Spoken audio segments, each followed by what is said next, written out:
Viewers, welcome to நிமிஸ் tasty veg cooking. இன்னைக்கு நம்ம வந்து ராகி மாவு, அதாவது நான் வந்து கடையில் வாங்கின மாவு தான், ராகி இட்லி. அதை வந்து எப்படி பண்ணுறதுன்னு பார்ப்போம். முதல்ல அதுக்கு தேவையான பொருட்கள் பார்த்துருவோம். அதுக்கப்புறம் அதை எவ்வளோ நேரம் ஊற வைக்கணும், 1 by 1 எப்படி அரைக்கணும் அப்படிங்கிறதெல்லாம் எல்லாமே நான் அரைச்சி வச்சுட்டேன். அதெல்லாம் உங்களுக்கு காட்டுறேன். முதல்ல அதுக்கு தேவையான பொருட்கள் பார்த்துருவோமா. ராகி இட்லிக்கு வந்து 1 கப்பு அவல், அதாவது ரெட் அவலும் எடுத்துக்கலாம். இன்றைக்கி எங்கள் காலத்தில் ரெட் அவல் இல்லை, அதனால் நான் வந்து ஒயிட்டே எடுத்துக்கிட்டேன். ஒயிட் அவல் 1 கப்பு, வெள்ளை உளுத்தம்பருப்பு 1 கப்பு, ராகி மாவு கடையில் வாங்கின ராகி மாவு தான், அது 2 கப்பு, தேவையான அளவு உப்பு. இவ்வளோ தான் இதுக்கு தேவையானது. இப்போ நம்ம என்ன பண்ணுறோன்னா, இந்த 1 டம்ளர் உளுத்தம்பருப்பு இருக்கோன்னா இதை வந்து கிட்டத்தட்ட 2 மணி நேரம் ஊற வைக்கணும். ஊற வச்சுட்டு அதுக்கப்புறம் இதை அரைக்கிறதுக்கு முன்னாடி ஒரு 1/2 மணி நேரம் இந்த அவலை ஊற வச்சா போதும். இது 1/2 மணி நேரம் ஊறினா போதும். இது 2ஐயும் அரைக்கணும் நல்லா. இது வந்து நம்ம இட்லி மாவுக்கு அரைக்கிற மாதிரி மிக்சியில் போடுறதா இருந்தால் நீங்கள் வந்து ஐஸ் க்யூப் போட்டு அரைச்சிடுங்க. ஹீட் ஆகாது, நல்லாவே பொங்கி வரும் மாவு. அதுக்கப்புறமா அவலை போட்டு அரைச்சிடலாம். தேவையான அளவு உப்பை போட்டு கலந்து வச்சிடணும். அதுக்கப்புறமா இந்த 2 ராகி மாவையும் அதுக்குள்ளே போட்டு மாவில் போட்டு அந்த அரைச்ச மாவில் போட்டு நல்லா கிளறிண்டே இருக்க வேண்டியதான். நல்லா அடிக்கிறது, நம்ம இட்லி மாவெல்லாம் கலந்து போகும் இல்லையோ கையால், அந்த மாதிரி நல்லா கையில் வந்து பொங்க பொங்க பொங்க நல்லா அடித்து கலந்து வச்சு கொடுக்கும். இது முதல் நாள் அரைச்சி மறுநாள் வாங்கணும். இட்லி ரொம்ப நல்லா வரும். இங்கே பாருங்க, நான் வந்து இதெல்லாம் 1 by 1 எப்படி நான் இப்போ சொன்னேனோ அந்த மாதிரி ஊற வச்சு பாருங்க அரைச்ச மாவு. மத்தியெல்லாம் எவ்வளோ அழகாக பொங்கி வந்திருக்கு மாவுன்னு. இந்த மாதிரி இருக்கணும். இனிமேல் இதை எப்படி பண்ணுறதுங்கிறத பார்ப்போம். நம்ம இட்லி வாக்குறதுக்கு தண்ணி பாயில் பண்ணிட்டு இருக்கோம். எப்பவும் போல் இட்லி தட்டில் எண்ணெயை ஊற்றிப்போம். இந்த ராகி இட்லி வந்து பெரும்பாலும் டயபெட்டிஸ்க்கு ரொம்ப ரொம்ப ரொம்ப ரொம்ப நல்லது.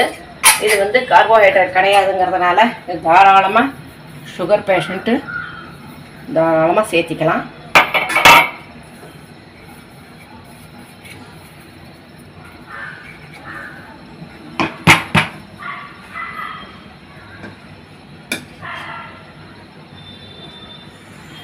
இது வந்து தோசையும் சூப்பராக வரும். இதில் இட்லியும் நல்லா வரும், தோசையும் வரும். அதே சமயம் இதில் வந்து குழியாப்பமும் நீங்கள் பண்ணிக்கலாம். இப்போ ஒரு தடவை இந்த மாதிரி அரைச்சி வச்சுட்டேன்னா 3-4 தினசு பண்ணிக்கலாம். வெங்காயம் போட்டு ஊத்தப்பம் மாதிரி கெட்டி கெட்டியாக ஒரு நல்ல குண்டு குண்டாக பார்த்துக்கலாம்.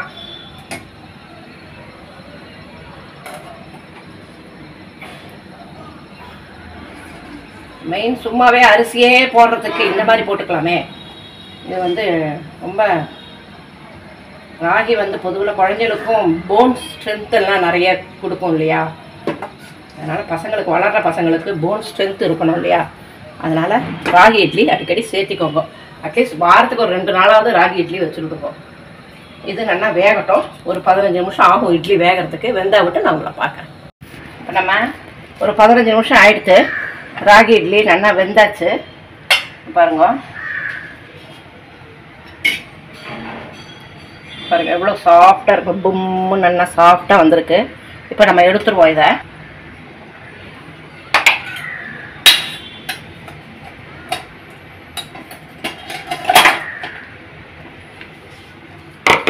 எடுத்து ஒரு 2 நிமிஷம் ஆறட்டும். தட்டில் போட்டுருவோம்.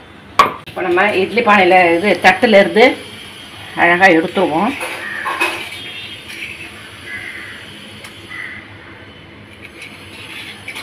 கொஞ்சம் நல்லாவே ஆறிடுது. ஆறின அப்புறம் எடுத்தோன்னா அப்படியே சக்கு சக்குன்னு அல்வா கட்டியாட்டம் வந்துடும்.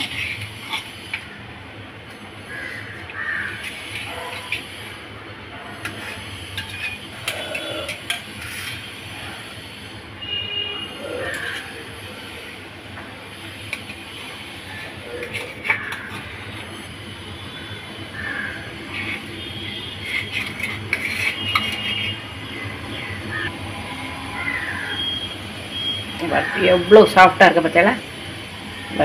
அம்மிக்கினா நல்லா பஞ்சு மாதிரி உள்ள அப்படியே பொம்முன்னு பஞ்சு மாதிரி இருக்கு பாருங்க, ப்ரெட்டு மாதிரி இருக்கு பாருங்க. நல்லா இருக்கும் பார்த்தீங்களா. பிச்சைன்னா இப்படி அழகாக எவ்வளோ ஸ்மூத்தாக நல்லா பிச்சைன்னா எவ்வளோ ஸ்மூத்தாக அழகாக வந்துருக்கு பாருங்க. ஜோராக இருக்கும். இது சாப்பிட்றதுக்கும் நல்லா இருக்கும். கண்டிப்பாக இந்த டிஷ் எல்லாருக்கும் பிடிச்சிருக்கும்னு நினைக்கிறேன். சுவையான ரொம்ப வித்தியாசமான முறையில் ராகி இட்லி ரொம்ப நல்லா இருக்கும். அதுக்கு ஏற்ற மாதிரி பாருங்க, காத்தால சட்னி சாம்பாரும் அரைச்சிருந்தேன். அதனால் சாம்பார் வச்சாச்சு. சட்னி அரைச்சிருந்தேன். இதுக்கு சட்னி சாம்பாரோட தொட்டுண்டெல்லாம் ரொம்ப நல்லாயிருக்கும். நீங்கள் கண்டிப்பாக அதில் ட்ரை பண்ணி பாருங்கள் எல்லாருமே. இந்த டிஷ் பிடிச்சிருந்ததுன்னா கமெண்ட் பண்ணுங்க. மறக்காமல் என்னோடய சேனலை சப்ஸ்கிரைப் பண்ணுங்க. பக்கத்தில் இருக்கிற பெல் ஐக்கானை கிளிக் பண்ணிவிட்டு ஆல் ஆப்ஷன் கொடுத்துருங்க. அப்போ தான் நான் போடுற வீடியோஸ் எல்லாமே உங்களுக்கு உடனுக்குடனே நோட்டிஃபிகேஷனோட நீங்கள் பார்க்க முடியும். நன்றி, வணக்கம்.